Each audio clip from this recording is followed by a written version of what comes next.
All right then, people. It is around 24 hours after the Manchester United versus Leicester debacle. Didn't feel so much like a football match than anything else, especially with that first half. That was awful. That was tough to follow. A very very tough game to follow because it was just so dead.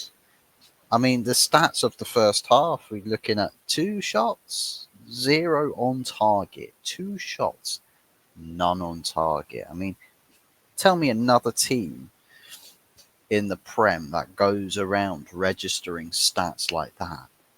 I mean, what kind of shit was the team playing at with that? Absolute mental scenes, crazy scenes. And there's quite a few things I've got to nitpick with this, right? I don't know what it is, or right, I do know what it is, right? But I don't know why it's happening, right? I'm gonna let you guys guess what it is that I'm about to say, right? Take a guess. What is it that absolutely baffles me? Have you guessed it? Yes, yeah, you guessed it. Yeah, I'll tell you. Diogo Dallo is seemingly the most undroppable player in this squad. How can anybody even remotely fathom how that is possible? How is Diogo Dallo one of the most undroppable players in the squad? Like I personally think he's probably the most droppable player, barring Rasmus Højlund. Right now, if we stay on the Portuguese note, we could say Bruno can be equally as culpable with this. Maybe Bruno should also, um, take a back seat a little bit. But then again, he's the allocated team captain, so it's all like, well, who else takes the captain's armband? If it was up to me, I'd probably give it to somebody like a Matthias de Ligt because I think he's got the quality leadership within him. Which we should be able to, we should use, we should exploit that. He should be, probably best quality centre back at the club, and a very strong personality. But on top of that, quite a loud character when he needs to be. Um, Definitely a louder character. So I think for me, I feel like Matthias de Ligt is definitely somebody absolutely should be very much looked into as a captain or a captain of this club. There's not really anybody else that bears the qualities quite like Matthias de Ligt does. So that's where I'm at with the whole captaincy side of things. So maybe that's why Bruno's probably less likely to be dropped. But I'm absolutely baffled. And it's not just the fact that he played absolutely abysmally. The team of pretty much, I'm almost certain, actively avoids playing through him even when he's just so wide open, unmarked. He could shine a lighthouse torch right across the pitch at the guy with the ball. It's just like, hello, I'm over here, I'm unmarked, and the player would look at him and go, you are unmarked. Passing the ball to you would probably lead to a good chance. But I'm not. I'm going to pass the ball in an impossible route that gets intercepted. And it's really weird. Really, really weird. I don't understand what is going through this team's mind. So, I mean, on top of the performance being absolutely abysmal on an individual basis, it really makes me wonder, why is Dalot playing so much football, yet the team avoids him as much as they do? it doesn't make any sense. It's the equivalent of playing with 10 men every single game. But I know we sort of we stick that quote with whoever plays abysmally, right? Biblical stinker and hooked. But it's like the team actively cast him out every time he plays, and you think, what? Why would you? Why would you do this? Why? I can't believe it's like the video where the guy punches his friend in the face. It's like, oh, I can't believe you've done this. It's like Dalot when he gets on the pitch and he watches everybody else playing football. And he's just sat on the edge of the pitch, just like, well, the weather's nice. Yeah, it's a bit cold. But yeah, it's not too bad. I thought there's another leak. Yeah, there's another leak in the roof there.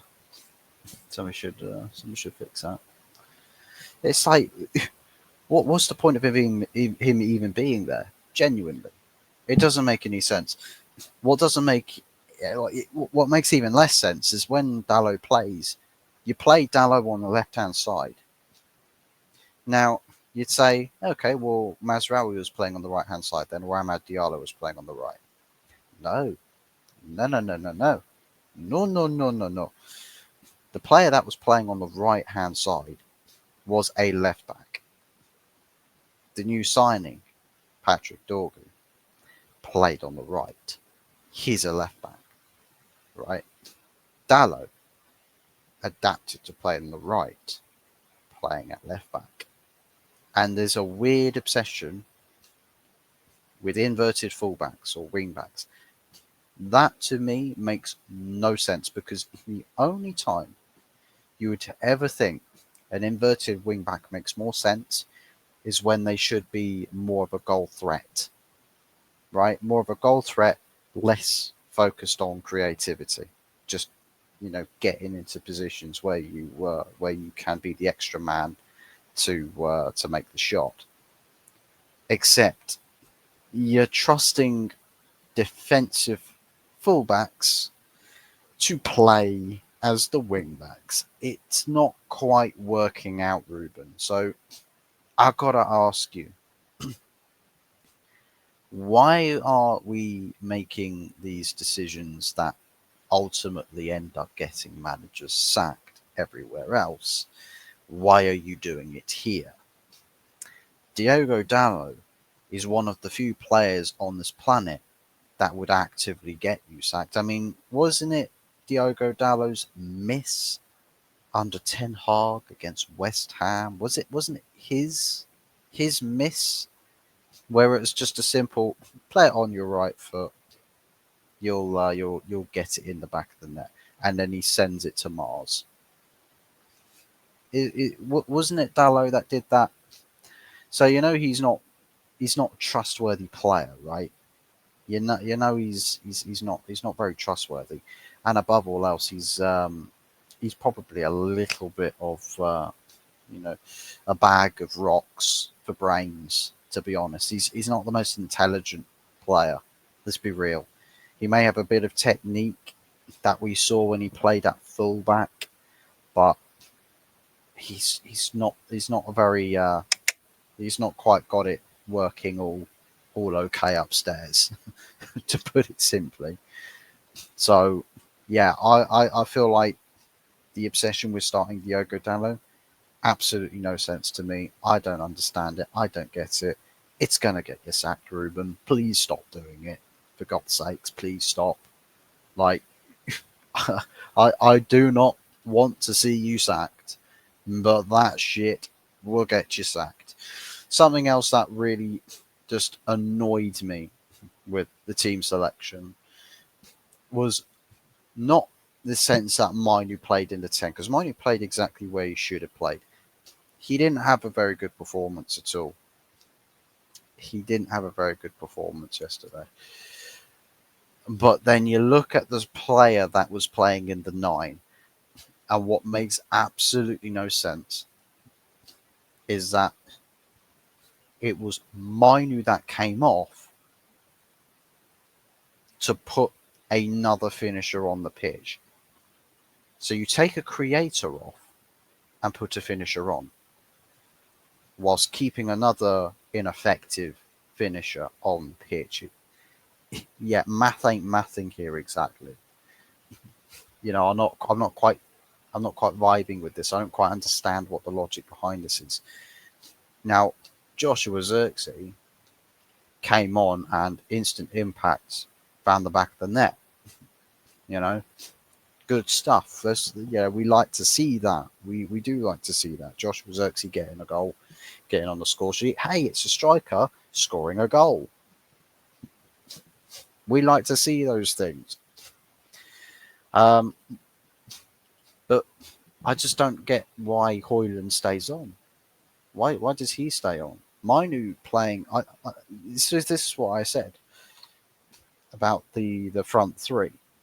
You can have Diallo as your right side 10, right? Mainu's got to be up in one of those 10 spots, but the player that plays in the 9 has got to help him out, right? If Mainu gets the help he needs, he's great at helping others, genuinely great at helping others. And they would play some fairly neat stuff. They would play some fairly neat stuff.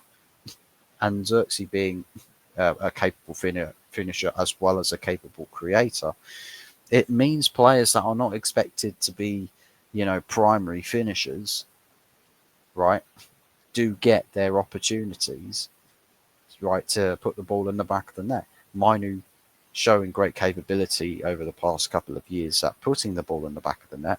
It's a shame that he has to keep going from really, really far away from the goal to do it. But he shows good technique on the finish. Diallo, we know, is definitely breakout player of the team and biggest goal threat. You want to put the best combinations on the pitch, and we didn't see the best combinations today. We didn't see very many good combinations. I mean, Bruno Fernandes in the midfield today just wasn't it. I see loads of people posting stats and like, oh my god, he was flawless tonight. I'm like, absolutely not. He was probably one of the furthest players from flawless. He was probably the most flawed player on that pitch. Believe it or not, for those of us with eye tests, with eyes, perfectly working eyes that are connected to the brain, what we see is what you see is what you get. You don't play football on a calculator. You don't play it on a spreadsheet. You play it in the flesh. And guess what? The flesh that was on the pitch did not do a very good job. It's as simple as that. Didn't do a very good job. Now people will say, "Oh, but he assisted the goal for Harry Maguire." Okay, so you put the ball into a fairly decent position, and 5 of the players that were contesting the ball were offside. 5. There were 5 players contesting for the ball, all of them offside. So, yeah, there was that. I don't really know, right? I don't really know why anybody is really sort of like, oh my god, it's pure adulation. I love it. Oh, Manchester United, we win. We're through to the next round. I don't know why we're so happy about this. Like literally, if VAR existed in this competition, we would not be in the competition. Leicester would probably have found a way to win. They probably would have taken it to penalties, because it took for us to get offside to get the goal. Right, so technically you could say this: Leicester were robbed. No cap. Leicester were robbed. As simple as that. Um, on a brighter note, let's say Patrick Dorgu, debut Patrick Dorgu. Strong performance, I'd say. A strong showing. Not going to be the best player in the world. Oh yeah, he's worth his weight in gold. He showed a very lively and energetic performance, which is a very difficult thing. It's a very hard to come by feat in this team. And we like to see energy, we like to see urgency, and direct. He's very direct. He's not afraid to really attack, into space, attack the space when it's there. Just absolutely stick the afterburners on, and off you go. I mean, Patrick Dorgu, man, is quick. He is quick, really quick. Um, really good stuff. But yeah, for me, I think as far as the start goes, first 45 minutes is what he was given. Maybe that was a pre-negotiated thing. Um, but I think, yeah, didn't really put any foot wrong in his debut, and I would like very much to see more of him. But I would absolutely love to see him playing in the natural position on the natural left-hand side. And you know what the funny thing is that he's played most of his games for Lecce in the right wing position, which is baffling, genuinely baffling. This season, most of his games right wing.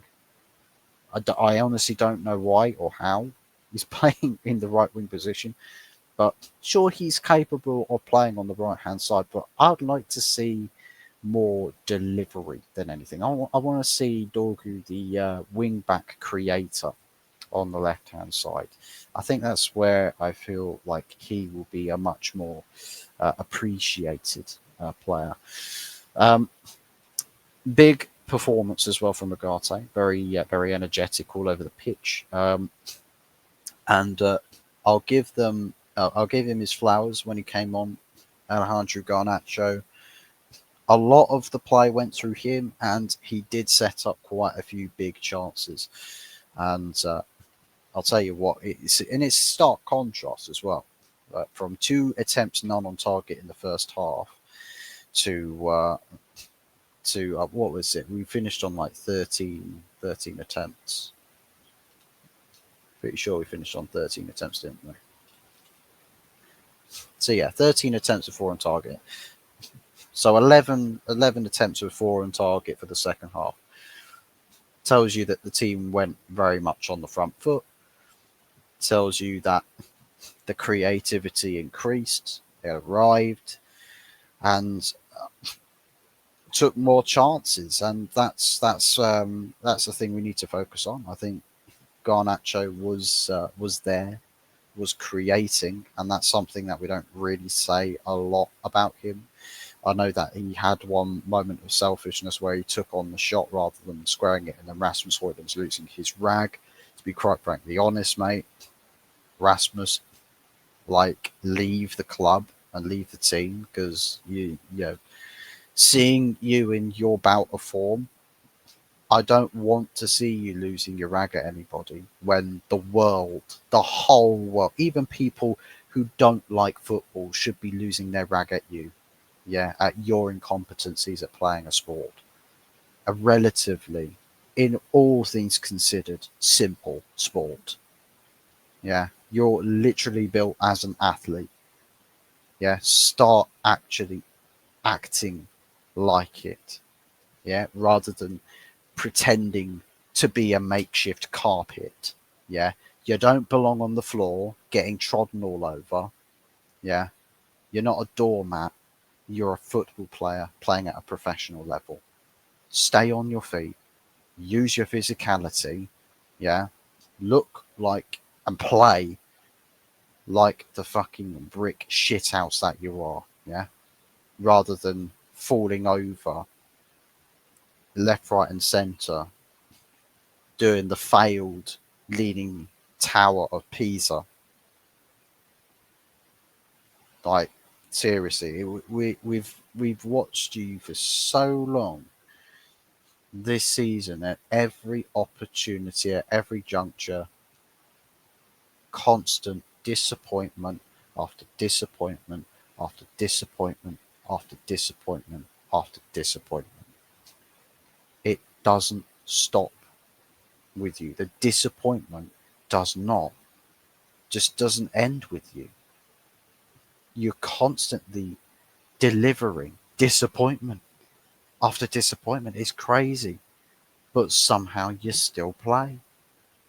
honestly should just not be playing at all. And if there's any truth to the rumours of West Ham plotting any feasible interest in Rasmus Højlund, guess what? I'll be offering. Well, if they want to put in a solid bid, then I'll accept it. If not, I'll offer you to them at cut price, because that's how much I value you. Yeah, I'll offer a major discount. You know, peak sales, peak sales, right? Maximum savings, maximum discounts, final reductions. There you go. Have Rasmus on the cheap, because that's how much I value you. But anyways, so yeah, man of the match. If I was to give man of the match, we can probably say Xerxes. Yeah, got the goal, got the only legitimate goal for United. Um, you could say Garnacho was potentially a candidate for that. Ugarte in there. Don't know about Dorgu getting a man of the match, but because I mean he only played 45 minutes, so not necessarily fair um, in that regards. But still, I let's see what he does across 90 minutes and playing in a more natural position. Then we can judge. Um, but yeah, but let me know what you guys think about the match in the comment section down below. Ended up as 2-1. That first half was absolutely abysmal. Crazy stuff. Um, and I just said, just avoid embarrassment. And do you know what? We were speed running our way right towards absolute embarrassment.